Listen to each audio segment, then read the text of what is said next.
Bayduşa kalay gibi oldu gelgenin Allahu Teala. Geleceğin cılga.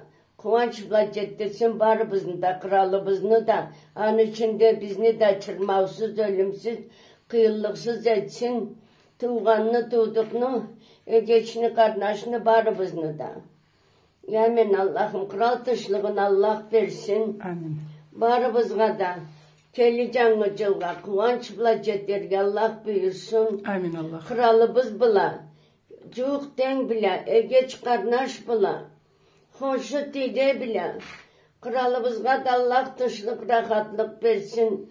Amin Allah, amin Allah. Amin. Keli canıcılga kıvanç Allah ceddesin. Amin Allah.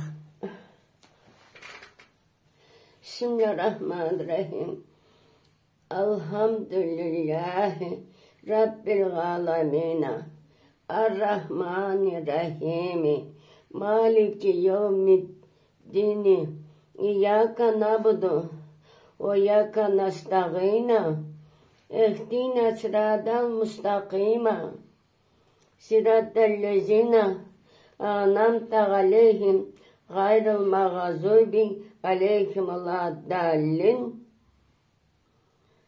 Veleddallin. Boşaldı. Bu alhamdı. Alhamdülillah.